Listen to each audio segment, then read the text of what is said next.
Buenos días, querida audiencia de AVE Hablando de Verdad. Hoy tenemos un invitado colombiano, un líder de opinión, una persona que es un intelectual, que es un estudioso de la política, es abogado, se llama Rodrigo Pombo y durante mucho tiempo estuvo en una mesa en una de las emisoras más importantes de Colombia, en Blue.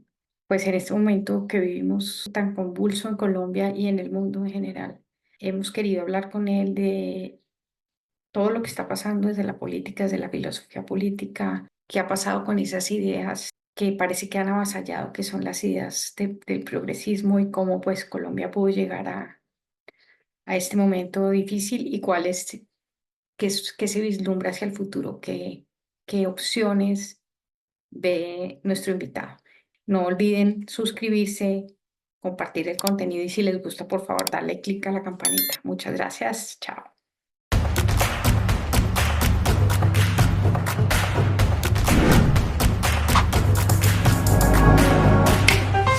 Buenos días, buenas tardes, Rodrigo Pombo. Es un gusto tenerte en el canal AVE Hablando de Verdad.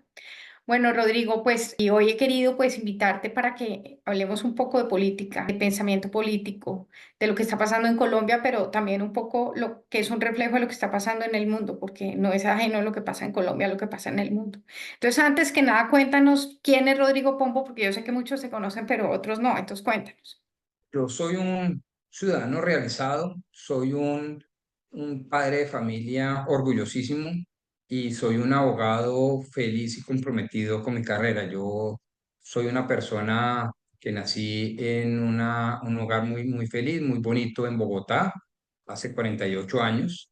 Estudié en un colegio maravilloso, súper conservador y además de eso muy enfocado al patriotismo, al servicio público, es decir, a la póliza. Nosotros nos metieron desde que estaba en kinder ese chip en la cabeza y ahí salía la Javeriana a estudiar derecho, que es lo que hago en mi cotidianidad profesional, es decir, el ejercicio de la justicia a través del litigio y la consultoría en mi propia firma que se llama Pombo Caballero Abogados y que ya data de agosto 15 del 2001, o sea, ya casi 25 años. Digamos que en ese entramado intelectual o académico y profesional, pues he también deslizado como corresponde los tentáculos más lindos de la vida, que es armar un hogar con dos preciosos hijos, uno de 4 años que se llama Lorenzo, otro de 8 meses que se llama Felipe, y una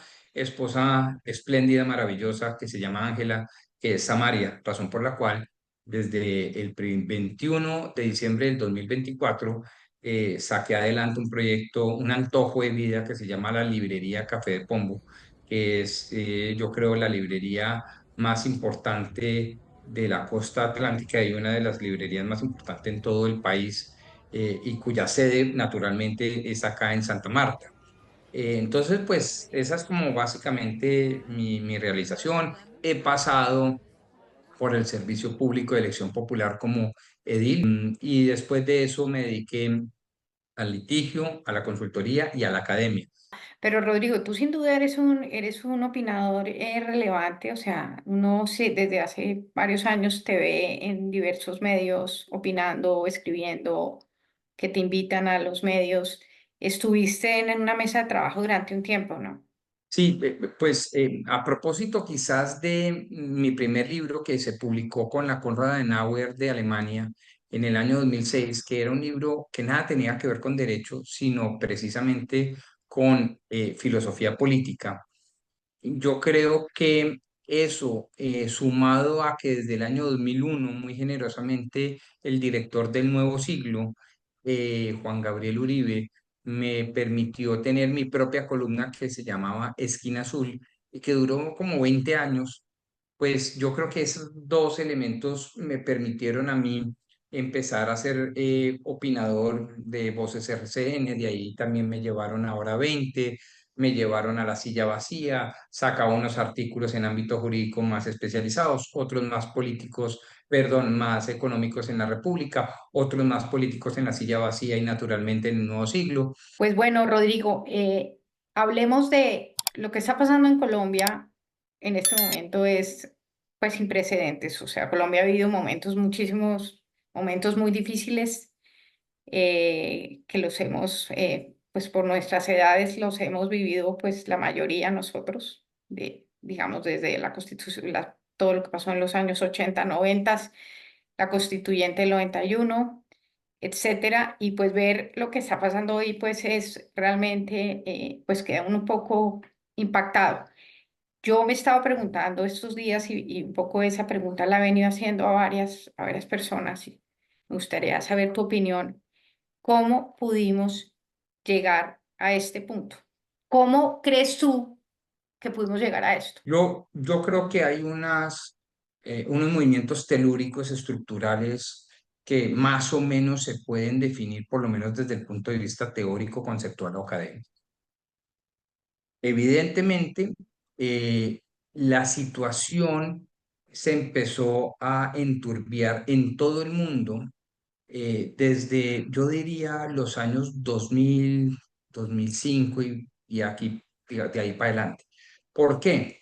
Porque el capitalismo, la democracia liberal, la institucionalidad capitalista democrática fundada en el principio básico de dignidad humana y libertad, ganó estrepitosamente el debate de las ideas políticas en noviembre del 89 con la caída del muro de Berlín.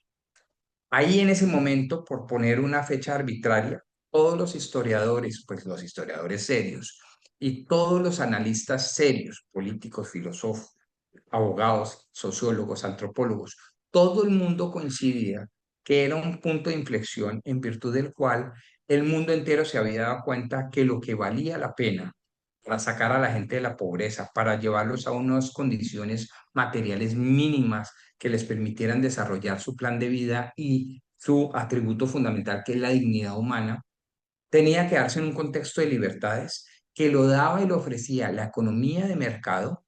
Hay veces como los alemanes, bajo la égida de Konrad Adenauer, la economía social de mercado, pero economía de mercado al fin de cuentas, y por el otro lado el sistema democrático de gobierno. Esa gran victoria se empieza a diluir muy rápidamente porque quienes defendían o debieron haber defendido esa idea no lo hicieron como si se sucedía después de la Segunda Guerra Mundial, con vehemencia, con ímpetu, con garbo, cuando tumbaron el nacionalsocialismo. En el año 95, 2000, 2005, los que debieron haber defendido esas ideas se avergonzaron de ellas, se fueron para atrás, perdieron lo que ahora se llama el pulso de la fuerza cultural, el pulso de la ideología cultural, el pulso del ecosistema o el entramado cultural. Y Colombia, muy especialmente desde la expedición de 1991, entra en la idea de que se podía convivir con personas que no solo utilizaron las armas para matar, extorsionar, desplazar, secuestrar, sino para imponer una cosmovisión política. Muchas personas en este contexto apoyaron públicamente a Hugo Rafael Chávez Frías en Venezuela, veían con buenos ojos la revolución nicaragüense. Obviamente no solo estudiaban, leían, sino que profesaban con admiración lo sucedido en la Revolución Cubana de 1959, etcétera, etcétera. Y les parecía que esas formas de ver el mundo y la vida, totalitarias, autocráticas, atentatorias contra las libertades, era realmente una forma respetable de asumir la convivencia pacífica entre las personas. Hicieron que en cuestión de 2 décadas, no solo se tolerase, sino que se respetase y después se admirase a todos aquellos que enalboraron esas banderas, repito, inclusive con las manos untadas de sangre. Con eso te estoy queriendo decir que en cuestión de 2 décadas pasamos de una gran victoria histórica del sistema capitalista, del sistema de mercado, del sistema democrático, de la dignidad humana y la libertad del hombre y la mujer, a un sistema que no solo toleró, sino que después respetó y después terminó admirando a los totalitarismos, la autocracia, el despotismo y obviamente el colectivismo económico, la manipulación popular, el desgreño por la ética pública y la moral social, etcétera, etcétera. Y entonces en ese contexto, pues obviamente votar por un exguerrillero, y no pongamos nombres si se quiere, pero pues uno podría inclusive decir que el movimiento sandinista en Nicaragua, pues eso fue lo que hicieron. La admiración, por ejemplo, casi que religiosa al peronismo en Argentina desde los años 40, extraordinariamente peligroso, pues evidentemente es otro de los ejemplos históricos de contexto que podrían simplemente darnos luces para entender lo que aquí también en Colombia se sucedió. Y adicionalmente he pensado, no sé si qué opines, también dándole vueltas a este tema durante muchos meses, que un poco lo que nos ha pasado como sociedad occidental, porque viéndolo ya desde un punto de vista un poco más global, eh, uno acá en Europa ve que está tan inoculado el socialismo en ellos, que uno ve hoy en día en la situación que está España, con una persona como la que gobierna, que también hay todos los días escándalos, o sea, son bastante parecidos. Él es un poco mejor presentado y no es drogadicto, pero son bastante parecidos en muchas cosas. Y dice, y lo que pasa es que está tan montado el tema del Estado, de la gente viviendo el Estado, de esa cultura donde el Estado es gigante y es el mayor empleador y se vuelve, y eso lo recibimos nosotros en nuestros países también, muchísimo en Hispanoamérica, pues se recibieron profundísimamente. Y también dice uno hoy en día es que viven como dioses estos personajes de la política. Ahorita en la experiencia de haber aspirado al Senado en las elecciones pasadas, pues es que es imposible hacer una campaña política en Colombia sin plata. Pero no es sin plata un poquito, no, es que lo que yo vi de cómo corrieron ríos, que era imposible, o sea, tú dices, no hay cómo, no tienes cómo, es una locura y eso hace pues que definitivamente esta gente no se quiera ir. Coincido contigo que además pues han sido, se dejaron esta babosa, me parece que ha sido una cosa tan babosa nuestros gobiernos, los últimos gobiernos, digamos, por ejemplo en Colombia, hablando de, no sé, de hace cuántos años, bastantes, babosa de no defender esas ideas que dices tú, como de defender, oiga, es que este es el camino del progreso. Recordar que Álvaro Gómez fue señalado como si fuera un nazi por hablar del desarrollismo, por hablar de que la revolución es el desarrollo, por hablar de que no se debería la situación dialogante con las guerrillas de ejercer la autoridad.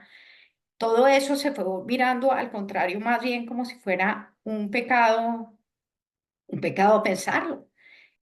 Hay una hermosísima frase, creo que es en el Cementerio de Praga, pero me puedo equivocar, de Humberto Eco, que en paz descanse, que decía, para realizar una buena revolución hay que educarse, pero quien se educa bien nunca hace la revolución. Y yo creo que en esa, pues que no es humor italiano y con ese humor propio de una persona tan erudita como Humberto Eco, se dio en el clavo en lo fundamental. A mí me parece que el sentimiento revolucionario per se engendra su propio malestar, engendra su propia letalidad. Es un desastre. El pensar que el cambio por el cambio tiene un valor ontológico en sí mismo considerado, me parece que filosóficamente es un desastre. Uno cambia cuando debe cambiar. Uno cambia de la manera que el momento exija. Uno cambia cuando debe garantizar la mejoría. Goethe en el siglo XIX principios sentenció una frase que me parece de enorme actualidad, Ángela. Decía, yo prefiero soportar una injusticia a siquiera tolerar un desorden, en tanto que el desorden es la madre de todas las injusticias posibles, es la tierra fértil de la anarquía, del desasosiego, de lo que dirían los propios griegos más clásicos, más helenistas, el antónimo del cosmos, es decir, del orden, de la armonía entre las partes. Claro. Y yo creo que, digamos que si uno cabalga por esos senderos de Eco, de los griegos clásicos, por supuesto de Goethe, uno puede ya, digamos, vislumbrar que lo que hay que hacer es unas reformas constantes, si se quiere, en ocasiones continuas, válido, concedo en ello, pero nunca la revolución. Y repito, enarbolar esas banderas revolucionarias, jactarse de ella, enorgullecerse de querer cambiar todo lo que la vida nos ha dado y todo lo que los antepasados nos heredaron, me parece, primero, de extrema soberbia, segundo, altamente inconveniente, tercero, extraordinariamente egoísta y cuarto, Ángela, me parece a mí, Rodrigo Pombo, que es desconocer que uno es un henao posado en los Total. hombros de un gigante, que uno es simplemente un eslabón en la vida de lo que llamaba, como dices tú y bien citado, el doctor Álvaro Gómez Hurtado, el desarrollismo, es decir, una manera de ir mejorando sosteniblemente la calidad de vida de los habitantes del planeta Tierra. Yo creo que la revolución nos ha llevado a un contrasentido. El primero es pensar que nosotros somos propios hijos del mito, ¿no? Si no lo fundo yo, si no lo hago yo, no lo puede hacer nadie más. Y eso es, digamos, psicológicamente además una corrupción mental, ¿no? Si no soy yo, no es nadie. Segundo, cualquier medio es apropiado para cualquier fin, lo cual es un despropósito, lo cual es una corrupción intérmine, ¿no? O sea, no, los medios deben ser proporcionados al fin para que gocen de legitimidad y de respaldo moral. Pero no, si la revolución lo puede todo, el medio lo puede igualmente todo, entonces cabe la pena de muerte, cabe las muertes a diestra y siniestra, cabe cualquier tipo, como lo dicen ahora en este contexto latinoamericano, y Colombia es protagonista en eso. Cualquier desmán corrupto es bienvenido porque el fin último es lo que vale. Así lo han manifestado distintos servidores públicos. No doy nombres, no me interesa darle protagonismo a nadie, pero así lo han manifestado. La revolución como fin lo puede todo, y si lo puede todo, el medio no tiene que ser proporcionado a ese fin. Y eso, pues repito, lleva a una suerte de autocracias, de despotismos, de dictaduras, de nepotismos, de amiguismos, de clientelismos y todos estos ismos corruptos que a mi modo de ver pues terminan llevando al traste el desarrollismo que hablaba Álvaro Gómez Hurtado. Claro, y ya yendo a esta parte filosófica, el conservatismo, o sea, el pensamiento conservador, que es ese que tú planteas, ese de, el conservador dice, cambiemos, pero miremos a ver, calmémonos, miremos qué hay atrás, qué sirve, qué no. Un poco el liberalismo era, no, cambiemos, cambiemos, cambiemos, cambiemos. Lo que pasa es que acá en Colombia hay 180 grados sin cambiemos. condición de contexto, sí, correcto. Con Entonces, guillotina en mano. exacto, y de ahí pues terminamos en lo que terminamos. Si tú miras el Partido Liberal Colombiano hoy en día, pues, que es el progresismo puro, que ¿qué es el progresismo? Ese, es que hay que estar progresando todo el tiempo. La gente no entiende un poco que el progresismo suena bonito, pero el progresismo conlleva desechar todo lo de atrás. Le preocupa a uno que hoy en día los jóvenes y en general la gente pues ni siquiera tiene conocimiento de qué es una ideología, como le dicen, es que es facho, ¿no? ¿Qué es ser conservador, por Dios? Ser conservador es creer que hay unas, que hay que cuidar, primero, una herencia que tenemos, como bien dice, estamos sentados sobre hombros de gigantes, parados sobre hombros de gigantes. ¿Qué sirve y qué no sirve? ¿Qué ha servido? Es que esto no nació ayer, es que la civilización pues tiene, y la civilización en la que nosotros tenemos el honor de existir es la civilización más importante, que es la civilización cristiana. Es volver a poder plantear eso. En campaña yo al final le decía a Enrique Gómez, Enrique, es que nosotros ya no representamos a nadie, a nadie. Y un poco mi inquietud cuando te oí y quise que habláramos, preguntarte tú qué piensas, por qué, o sea, el conservatismo pareciera que no hay manera, en Colombia cada vez es menos relevante, cualquier que medio lo habla es una locura cuando además de verdad es lo más revolucionario hoy en día en el buen sentido, es lo más, lo que tocaría hacer para recuperar todo sería un poco volver bueno. a esas tradiciones, a ese respeto por las instituciones, por el ser humano, por la persona, por la dignidad de la persona, etcétera, por la familia, por ejemplo, el tema de la familia, que es unas ideologías que son estas ideologías que odian a la familia, o sea, su objetivo es destruir a la familia. ¿Qué es realmente ser liberal, conservador y comunista con todas sus vertientes? Y obedecía a una pregunta ya clásica y es ¿por qué el ser humano debe guardarle fidelidad a los estados? ¿Por qué debemos guardarle lealtad a esto llamado, por ejemplo, Colombia, Reino de España, Inglaterra, Sudáfrica? ¿Por qué?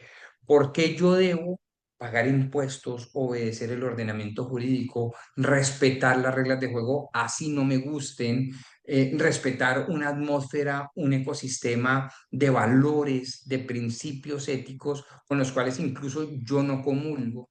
Y esa es la gran pregunta que, sobre la cual, digamos, se estriba todo el pensamiento filosófico político. Para contestar esa pregunta hay tres grandes vertientes con sus primos hermanos: la conservadora, la liberal y desde el siglo XIX la comunista. En lo que a la conservadora respecta, hay a su vez dos grandes vertientes. Una conservadora clásica, toda esa em, rama del conservatismo clásico se concentra fundamentalmente, Ángela, como tú bien sabes, en dos pilares: orden público, orden social y orden económico, bienestar material. Esas son sus dos grandes tribulaciones, sus dos grandes sueños.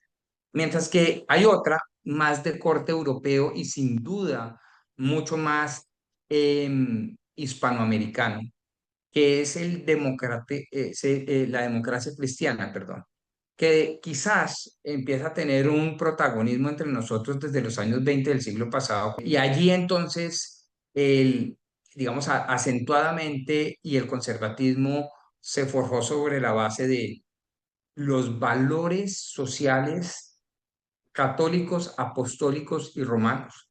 Y allí, bien dices tú, está el tema de la familia, el tema de la dignidad humana católica, apostólica y romana, el tema de la trascendencia a través de el único camino válido para ellos, que es pues el sendero del catolicismo, todo el tema, digamos, de los valores en función a las encíclicas, entonces no aborto, no eutanasia, no matrimonio igualitario, eh, Y, el uso, digamos, de los anticonceptivos con todo una leyenda y con todo un acervo intelectual muy rico, muy hermoso, de parte de, repito, de la democracia cristiana que refleja políticamente una visión religiosa. Es una ideología muy respetable, muy bonita, de una coherencia meridiana, de capital importancia para que quienes quieran entender la religión y la política en consumo, o sea, unida, confundida, y me parece muy hermosa. Yo no me avergonzaría de nada, porque si hay una filosofía política coherente, consistente, y por lo tanto extraordinariamente respetable, la coherencia antes que nada; lo segundo, las tradiciones; y la tercero, el respeto a los mayores. sí, porque además ahí hay un tema que me imagino que lo dice por entendido que lo mencionabas, que es fundamental, es que el tema de doctrina social de la iglesia, que es un poco lo que pasa. Claro, No claro. es ese liberalismo, no es la libertad económica total, que un poco lo que ve uno acá en España con Vox es que Vox se fraccionó porque había una facción más liberal, totalmente más americana, y una facción un poco no, un poco el Estado sí, porque también que el Estado no puede no existir y no puede haga lo que quieran porque miren lo que terminamos, ¿no? Sí, Em, menos individualista, menos materialista, menos relativista y sobre todo menos pragmático. y es que volviendo un poco a esta diferencia que haces que tiene muy interesante, y que uno pues la aplica y la ve, que eso es lo que nos ha pasado en todos los partidos conservadores, por lo menos es que lo cerca que uno ve en general ve eso. Em, el tema de cómo es esa, como tratar de separarse totalmente o dejar muy toda esa parte de ese fundamento moral es cuando viene, pues un poco también que al tú abandonar la moral y dejar, no, eso es un ámbito privado, tú haces lo que tú quieras con tu vida, nadie te puede decir que claramente el Estado no tiene por qué decirle, si Dios no le dice a uno lo que tiene que hacer, menos se lo va a decir el Estado. Pero si un poco esa falta de inculcar valores y el tema moral ya se vuelve tan relativo, porque yo puedo hacer todo, sí que todo está permitido, como dice gran Dostoyevsky, ¿no? Si todo está permitido, pues, ¿tú no crees que eso también ha impactado que estemos en esta situación, precisamente abandonar toda esa parte de esos niveles morales y éticos a los que antes aspiraba? Hablaba el otro día precisamente con José Manuel Restrepo sobre la virtud. Yo decía, ¿cómo quisiéramos líderes virtuosos? Lo que nos pasa con Petro hoy en día es que, pues, y de verdad tengo consideración por él, porque tampoco me parece caritativo, nada, pero digamos es que si no hay virtud, si nadie te la ha enseñado y si las clases dirigentes no son virtuosas, ¿cómo vamos a esperar que sean virtuosos para abajo? Y pareciera que sí hay virtud, pero es una virtud relativa, ¿no? Porque en unas cosas sí, en otras cosas no. Y pues hoy día es virtud fumar marihuana, ¿no? Cosas que en nuestra época, ¿no? Uno podría parafrasear, y a mí me gusta parafrasear porque, de nuevo, yo trato siempre de colocarme en el plano que corresponde, el de la más llana humildad. Y, digamos, hay una frase muy hermosa que dice que el sabio tiende a darle la razón a los otros, entonces trata uno de ponerse del lado del otro. Esa es una, digamos, premisa de vida maravillosa. Uno, en caso de duda, tienda inclínese por darle la razón a los demás y no a usted mismo. Eso me parece que es una virtud, por cierto, además muy católica. Y yo en ese contexto digo que hay una frase maravillosa, un escolio en la obra de Nicolás don Guillen. Nicolás Gómez Dávila, que es sin duda el gran filósofo de todos los tiempos acá en Colombia, que dice que el hombre civilizado es la causa de la civilización y no su producto, ¿sí? Es decir, para crear buenas civilizaciones se requieren personas civilizadas que las soporten. Y el hombre civilizado a su turno tiene siempre una concepción ética de la vida, lo que llamarían los clásicos o los medievales la concepción virtuosa del deber. Entre los más grandes filósofos de la era moderna, pues tendríamos, por ejemplo, tras la virtud de Alasdair MacIntyre, que pues es un canadiense espléndido que explica cómo sin virtud no hay un horizonte de sentido, o sea, cualquier cosa es válida si no hay una égida de virtud. Y no solo me refiero a cualquier cosa desde el punto de vista político, desde el plano político, sino de Personal. la actuación humana, de la condición misma del hombre. Entonces, la virtud tiene ese, digamos, de entrada, ese loable propósito, darle horizonte de sentido a lo que estamos hablando. Pero ¿qué es virtud? Pues es un debate denso, delicioso, fantástico. Yo simplemente para este programa traería una definición aristotélica, por cierto. La virtud es un hábito perfeccionante. Ese hábito perfeccionante nos lleva a una visión deontológica, es decir, una visión del deber. ¿Qué debo hacer yo para perfeccionarme en función de los otros? ¿Sí? Y esa virtud, pues evidentemente se ha perdido porque el hábito perfeccionante, es decir, esa forma de comportarme en relación con los otros que tienda a mejorarme, que tienda a perfeccionarme, pues ha sido concebida por la izquierda, digamos, por los progresistas, digámoslo mejor y más técnicamente por los comunistas, socialistas y los socialdemócratas, como una forma instrumental de dominación de clases. Es decir, una forma en donde una clase que se cree superior, una élite, le demuestra al otro qué es lo que debe hacer. Y en ocasiones la respuesta es sí. Hay ocasiones en donde hay alguien que le muestra a uno el camino. Está, por ejemplo, el padre y la madre que le muestran el camino al hijo. Está el buen amigo que le muestra el camino al drogadicto o al alcohólico, cómo salirse de él. Está el buen socio que le enseña al otro cómo hacer plata, cómo desarrollarse profesionalmente y cómo tener éxito profesional. Está el buen amigo que además le enseña, por ejemplo, la senda amorosa y erótica. Es decir, nosotros no vemos ningún problema en que esa virtud sea encarnada en una persona que guía y que ilumine el camino Los del otro. profesores. el profesor al estudiante. Es el típico y más ecuménico ejemplo de eso, Ángela. De modo que, claro, le tiran muy duro porque creen que es un instrumento de dominación de clase en virtud del cual unas élites se imponen sobre otras, sobre las grandes masas. Y la pregunta y la respuesta es, eso no es así, pero si así fuera, per se no está mal. ¿Sí? Lo importante es saber qué virtud cargan, es decir, qué hábito perfeccionante pregonan, predican, y en ese sentido yo sí creo que se ha perdido la senda de la virtud. Y sin, como decía McIntyre, sin virtud no hay un horizonte posible, un horizonte de entendimiento porque no sabemos para dónde vamos, de dónde venimos y qué es más o menos lo que queremos. Cierro con una cita de Juan Esteban Costaín en un libro, en su último libro, novela histórica, Las Cartas Abiertas, que que me parece que es extraordinariamente diciente y de una lucidez sociológica brutal, Ángela. Dice Juan Esteban, Colombia es un país, como dicen en Boyacá, los campesinos de Boyacá, en donde nadie sabe para dónde va nadie, ¿sí? En donde no hay un horizonte de sentido, en donde no hay un horizonte de sentido cimentado, estribado precisamente en la virtud, entendida ella como un hábito perfeccionante del ser humano en contexto, en relación con sus congéneres. La senda de la virtud es muy importante para lograr el esclarecimiento social Claro, porque es que si no, no vamos a sacar y eso nada. lo hemos perdido. Y Porque eso lo si hemos no, perdido.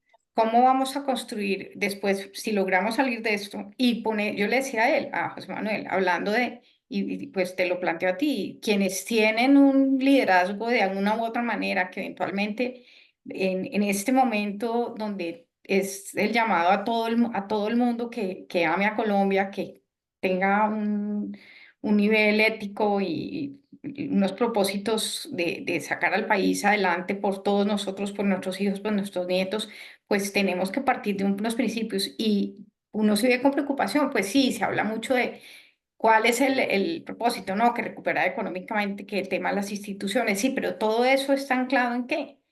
En que realmente el tema moral, como hoy día cualquier cosa es bien, y yo no sé, es muy atrevida lo que voy a decir, pues lo leía también a un autor que me gusta mucho, que es Juan Manuel de Prada, es que pues realmente no nos viniéramos a engaños que pues el liberalismo y el comunismo es hijo del liberalismo.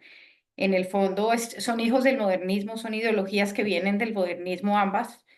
Y, y a pesar de que el liberalismo, como decía Álvaro Gómez, yo soy el último liberal manchesteriano, porque se refería a lo económico, pero sí también ha sido una influencia muy grande. Piensa lo que pasó en la Constitución del 91. Yo tuve el honor, pues, de No, pero, estar no, pero sabes que ahí presente. sí, hay como para entrar en un diálogo, y yo sí te diría que, pues vuelvo y digo, no sé cuál es el libro exacto que estás citando y poderlo compartir con absoluto respeto y equidistancia, pero yo sí me apartaría de esa tesis. Yo sí creo que si hay un buen enemigo del comunismo es el liberal.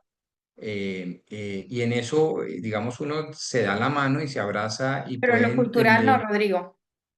En lo eh, cultural no son yo, enemigos. yo creo que en todo, pero digamos que en lo cultural quizá haya algunos vasos comunicantes.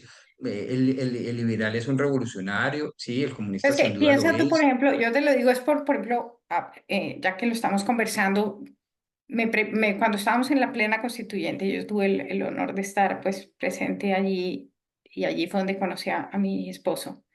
Eh, y yo trabajaba pues con Salvación Nacional y de verdad las votaciones, digamos, de este tipo de cosas, de valores que iban a... Yo después hoy día digo, claro, es que ellos sí sabían para dónde iban. El M19 sabía muy bien y quiénes fueron sus aliados en todas las votaciones, en los temas gruesos de defensa de la vida, de temas de familia, de temas muy importantes que hoy día o que hoy día nos tienen, pienso yo que en esto, porque cuando cuando el valor de la vida, de la dignidad de la persona se vuelve relativo y ya no importa, ya depende si cómo fue concebido o que esto o que si ya no es absoluto, terminas en cualquier cosa.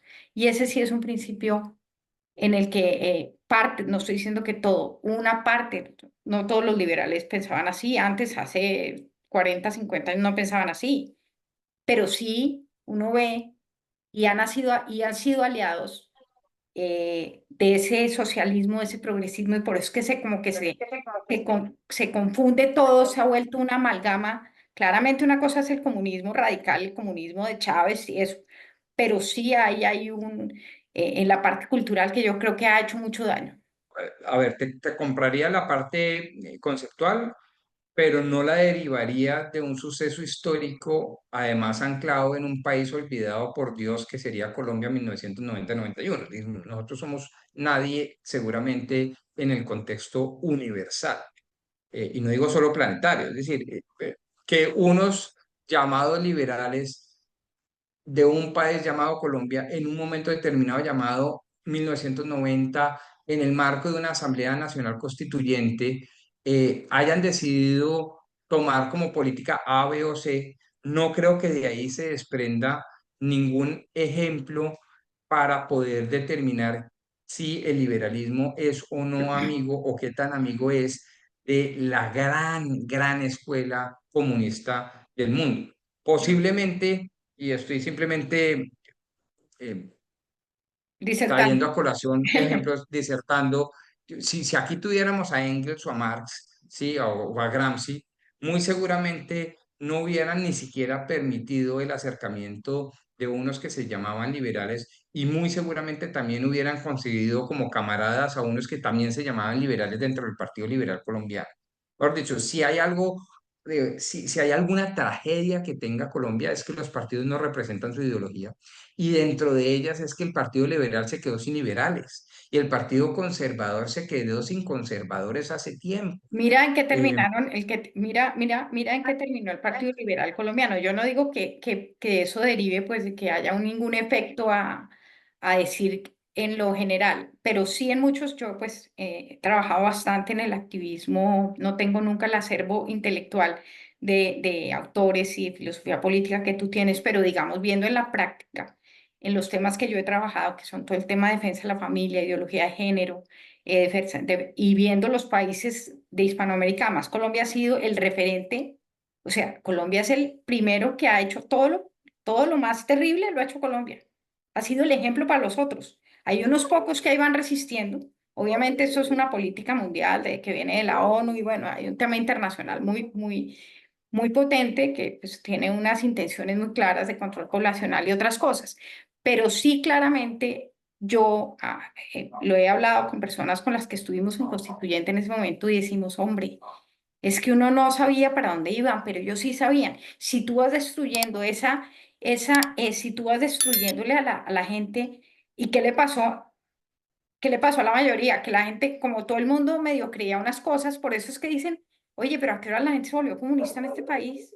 Pues así, porque además hay un dato muy interesante. En Estados Unidos y en todos los países si en Estados Unidos solo hubieran votado las mujeres, hubiera ganado Kamala Harris. ajá, ¿Por ajá. qué? Por el tema del aborto. Y hoy en día te apuesto que en Colombia el voto femenino es muy importante hacia izquierda y progresismo por ese tema. Mira para que veas el impacto tan grande No, que sí, tiene esos temas, por ejemplo.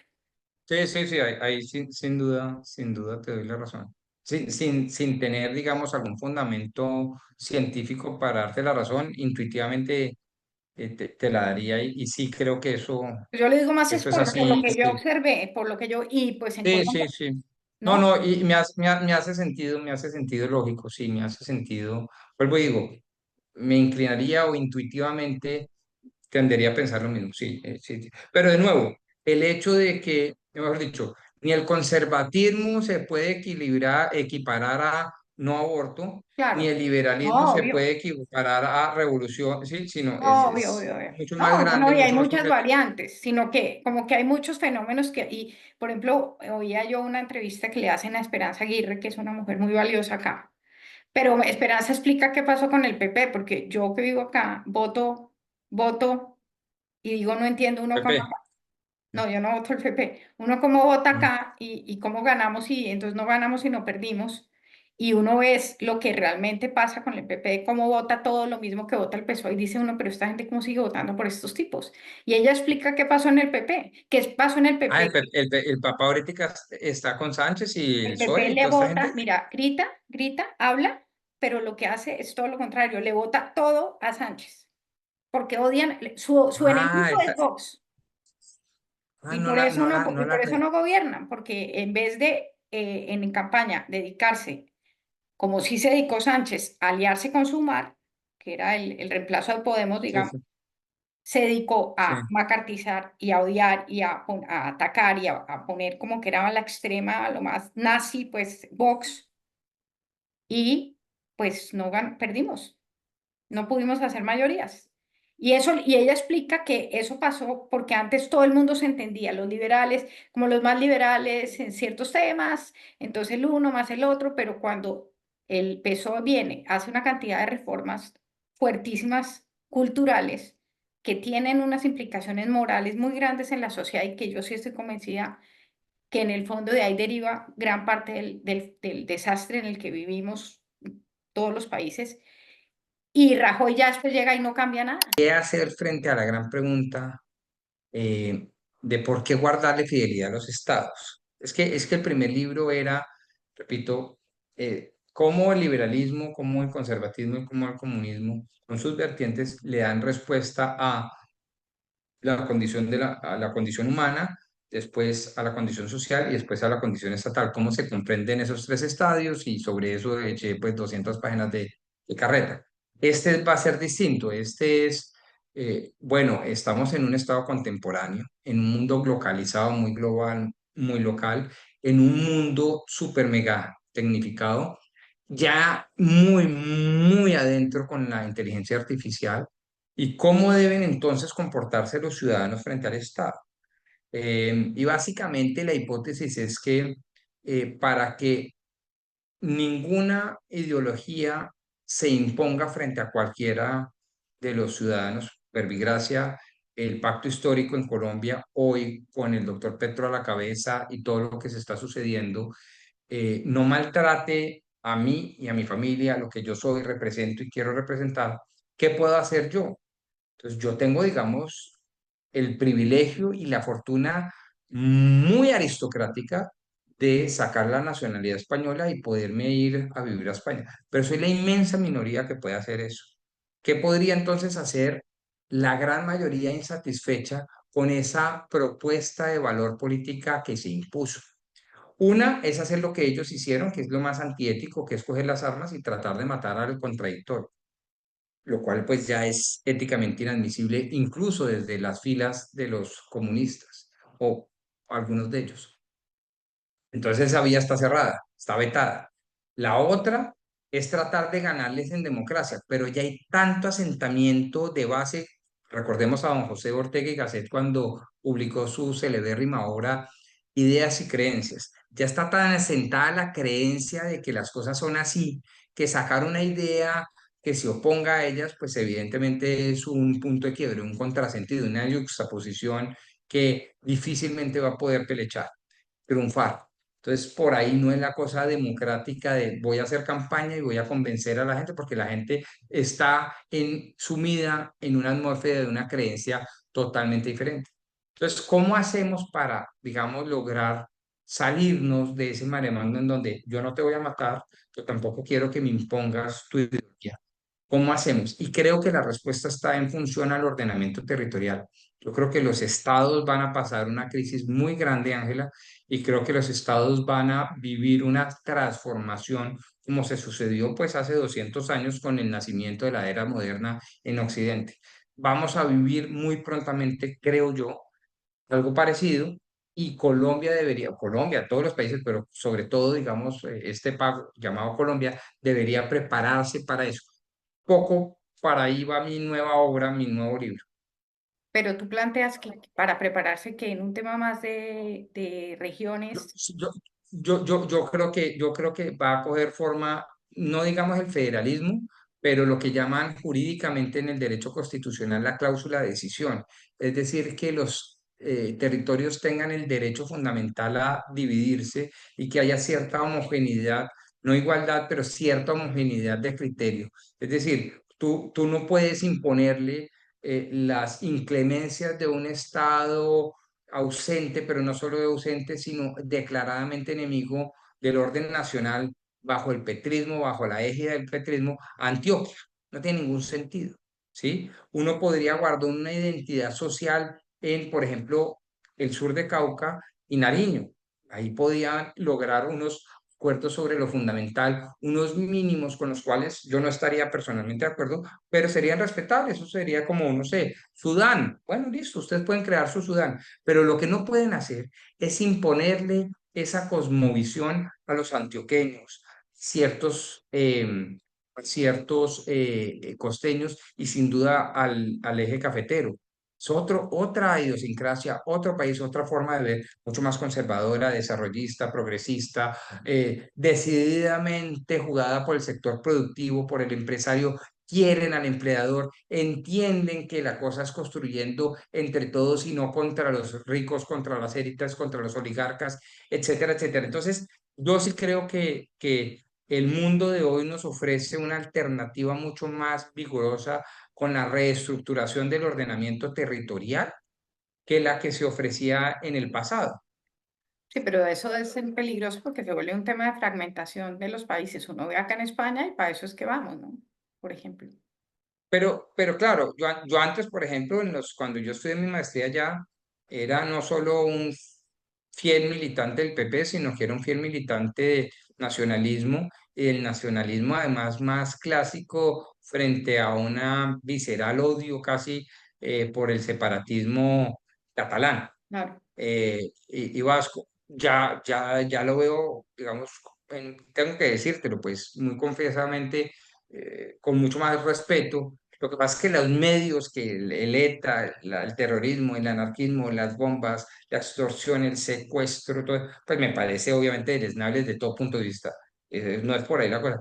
Pero el diálogo, si se construyese desde una forma de reconstruir entidades sociales, identidades sociales que casen mejor con el territorio, sin que haya una imposición foránea, como por ejemplo la cosmovisión indigenista. Es que Colombia nunca ha vivido, Ángela, el movimiento indigenista.